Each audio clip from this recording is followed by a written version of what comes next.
As a result of the signing of the Treaty of Zboriv, a Hetmanate state was formed in the territory of central and northeastern Ukraine. Power passed into the hands of the Zaporizhian army. All taxes and tributes that previously belonged to the Poles now went to the military treasury. The authority was vested in the governing bodies of the Cossacks, which consisted of the general, regimental, and company administrations. The general administration included Hetman Bohdan Khmelnytsky himself and the general staff.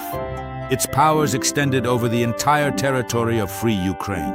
Above them stood only the military council, the assembly of the entire army. However, this was not a permanent body. The Cossack army was convened by order of the Hetman only to resolve the most important issues of state life, such as the decision to start a war or to elect a general administration.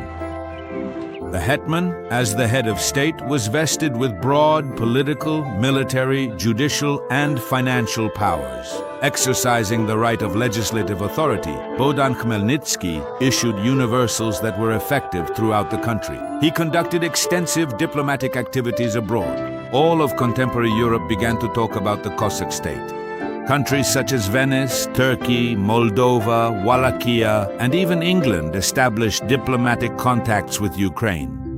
Relations with the Muscovite Tsardom also became more active. At that time, Khmelnytsky hoped that Ukraine would develop as an autonomous state within the Polish-Lithuanian Commonwealth, that the king would be able to strengthen his power and prevent the influence of the magnates. The nobility expected that the peasants who had been removed from the register would return under the authority of the landlords. That is why the Polish government especially insisted on reducing the register of the Zaporizhian army.